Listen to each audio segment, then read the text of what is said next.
जिन उपलब्धियों का जिक्र आप कर रहे हैं, जाहिर सी बात है चूंकि आप सरकार में साझेदार रहे हैं, ठीक है, कुछ महीनों का फासला रहा जब अलग हो गए, लेकिन उन उपलब्धियों को आप विधानसभा क्षेत्रों में वोट के तौर पर कन्वर्ट कर पाएंगे? क्योंकि ये माना यही जाता है कि बीजेपी के साथ आप साथ आए थे, तो कहीं ऐसा ना हो कि बीजेपी आपके वाले काम का भी वैल्यू लेके चले जाए वोट कल्टिवेशन में। ऐसा है तो बीजेपी भी लेगी। जो काम हमने किए हैं उन बातों की चर्चा हम लोगों के बीच में जाकर करेंगे। मगर सत्यता यही है कि वो महकमे दुष्यंत चौटाला के पास थे, उन कानूनों को बढ़ाने का काम दुष्यंत जी ने किया। तो दुष्यंत जी ने जो काम किए वो किसी से छुप नहीं सकते। और मैं मानता हूं कि जनता अपना आशीर्वाद दुष्यंत चौटाला को देगी। वो नौजवान नेता हैं, ऊर्जावान है, उनमें एक हौसला है और हरियाणा प्रदेश ऐसे ही नेता को आगे।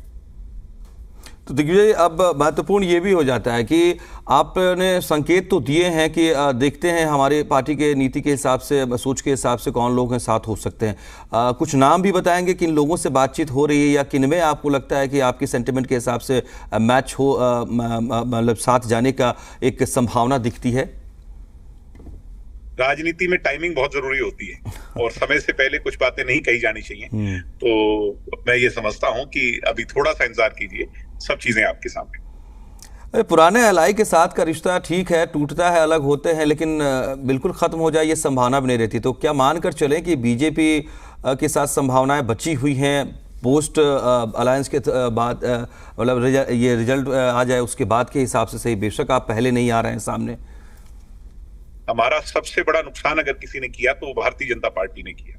भारतीय जनता पार्टी के साथ हम लोगों के काम के लिए गए थे। उन्होंने वादा किया था कि वो 5100 पेंशन करेंगे और बहुत से वादे किए थे। उन बातों को जो है ना वो पूरा नहीं कर पाई और लास्ट तक इस बात को कहती रही कि हम इन बातों पर चर्चा करेंगे, कमेटीज बनाई जाएंगी, मगर उन्होंने हमें धोखा दिया। तो भारतीय जनता पार्टी के साथ जाने का कोई सवाल ही नहीं उठता, ना प्री अलायंस ना पोस्ट अलायंस। ये मैं हरियाणा की जनता को विश्वास दिलाता हूं कि जो धोखा खा करके आए हैं उन लोगों के साथ दोबारा नहीं जाएंगे। अच्छा, ठीक है। अभी बात बताइए, क्या इस बात की संभावना है कि चौटाला परिवार एक हो जाए?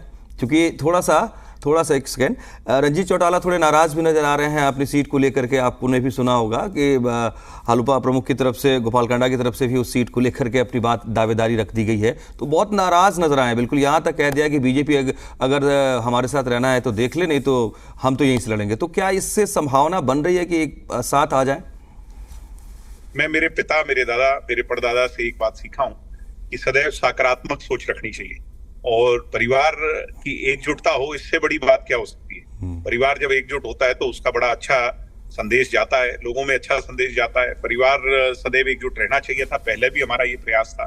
और अगर विघटन हुआ तो उसका दुख सबको हुआ और उसका नुकसान राजनीतिक तौर पर भी हुआ, मगर ये फैसले मेरे अधिकार क्षेत्र से बाहर के हैं। मैं ये मानता हूं कि परिवार एक होगा तो इससे फायदा ही होगा, नुकसान नहीं। ठीक है। कांग्रेस लगातार ये कह रही है कि बीजेपी के साथ साथ जेजेपी भी उतनी ही जिम्मेदार है। जो आरोप वो लगा रहे हैं कि जो हर तरह की घोटाले हुए और किसी तरह का विकास नहीं हुआ, केवल सोशल मीडिया के जरिए इन्फ्लुएंस करने की कोशिश की गई कि हाँ हमने ये कर दिया, वो कर दिया, ग्राउंड पर कुछ नहीं है। तो ये आरोप और इसको तोड़ करके इसको आगे बढ़ना क्या चैलेंजिंग है? मेरा एक सवाल है आज आपके माध्यम से चौधरी भूपेंद्र हुड्डा जी को। वो कहते हैं कि सरकार अल्पमत में है। ये बात कही है कि नहीं कांग्रेस? मैं आपसे पूछ लेता हूँ, ये बात तो कह रही है कांग्रेस कि वो अल्पमत में है। अल्पमत में क्यों है? क्योंकि बीजेपी के पास नंबर्स नहीं है और जेजेपी अलग हो चुकी है। ऐसे के अंदर मैं चौधरी भूपेंद्र सिंह हुड्डा से ये सवाल करता हूं कि आपने अल्पमत वाली सरकार को किरण चौधरी के कैंडिडेचर पर उसके खिलाफ कैंडिडेट क्यों नहीं खड़ा किया? इस बात का मेरा जवाब अगर वो दे देंगे तो इसी में सारे जवाब आपको मिल जाएंगे। चौधरी भूपेंद्र सिंह हुड्डा सरेआम झूठ बोलते हैं।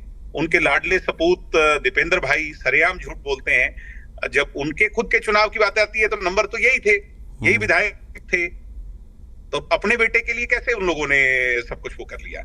चौधरी भूपेंद्र सिंह हुड्डा कठपुतली हैं सोनिया गांधी के दरबार की नहीं, मैं कहूंगा कि वो बीजेपी के दरबार की कठपुतली हैं। बीजेपी जैसा कहती है, बीजेपी के दोनों टॉप बॉसेस जैसा कहते हैं वो वैसा ही करते हैं।